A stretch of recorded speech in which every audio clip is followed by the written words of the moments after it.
Assalamualaikum warahmatullahi wabarakatuh. Perkenalkan, nama saya Rizky Hermasari dari kelas 10 IPA 3.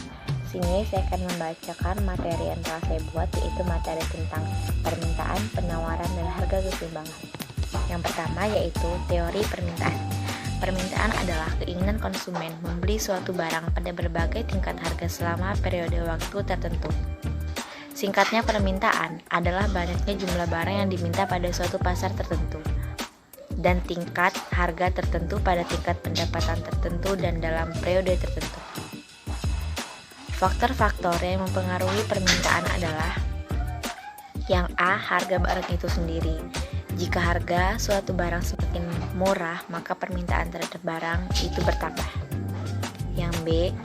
Harga barang lain yang terkait berpengaruh apabila terdapat dua barang yang saling terkait, yang keterkaitannya dapat bersifat substitusi atau pengganti, dan bersifat komplement atau penggenap.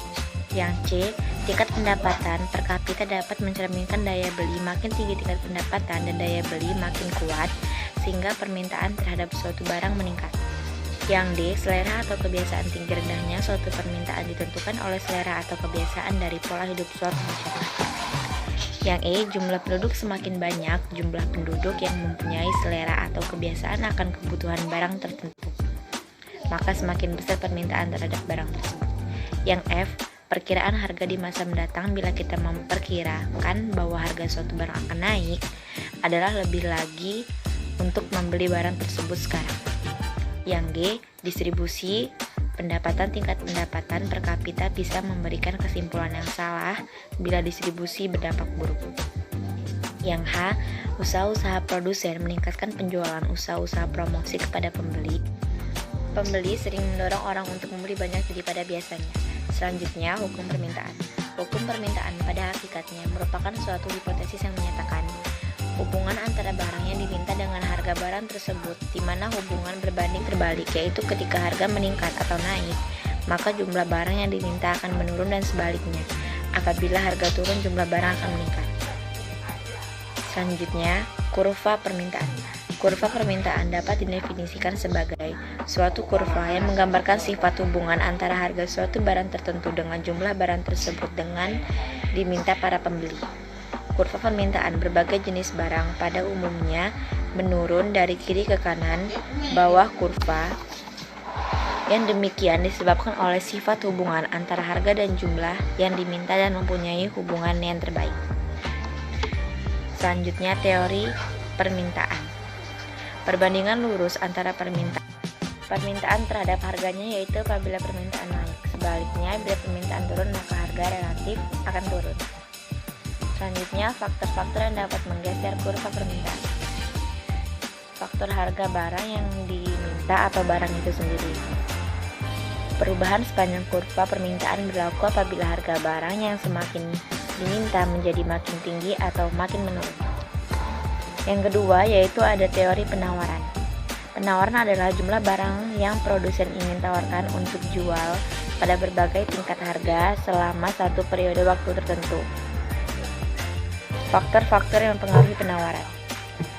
A. Harga barang itu sendiri. Jika harga barang itu naik, maka produsen cenderung akan menambah jumlah barang yang dihasilkan.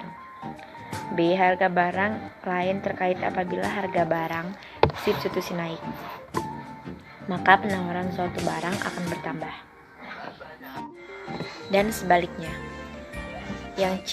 Harga faktor produksi. Kenaikan harga faktor produksi akan menyebabkan perusahaan memproduksi output lebih sedikit dengan jumlah anggaran yang tetap, yang nantinya akan mengurangi laba perusahaan, sehingga produsen akan pindah ke industri lain.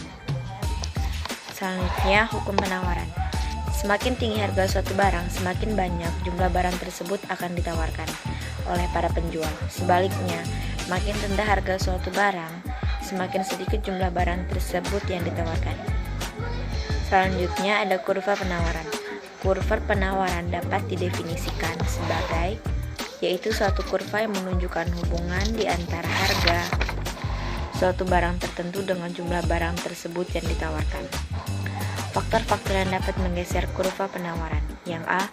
Kalau penawaran bertambah diakibatkan oleh faktor-faktor di luar harga, maka supply bergeser ke kiri atas. Yang B, kalau berkurang kurva supply bergeser ke kiri atas. 3. Teori harga keseimbangan. Pada prinsipnya, harga terbentuk ketika tercapainya tingkat keseimbangan antara permintaan dan penawaran. Dapat dikatakan bahwa keseimbangan atau harga pasar atau equilibrium price dan harga yang terjadi apabila jumlah barang yang diminta sama dengan jumlah barang yang ditawarkan. Ada kesempatan antara harga yang diminta oleh pembeli dan harga yang ditawarkan penjual untuk suatu barang yang sedang ditransaksikan. Titik temu kedua barangnya ini kemudian dipakai sebagai harga keseimbangan pasar. Dalam harga keseimbangan berlaku hukum permintaan dan penawaran yang berbunyi bila jumlah permintaan lebih besar daripada jumlah penawaran, maka harga akan naik, sedangkan jika jumlah penawaran lebih besar dari jumlah permintaan, maka harga akan turun. Sekian dari saya. Wassalamualaikum warahmatullahi wabarakatuh.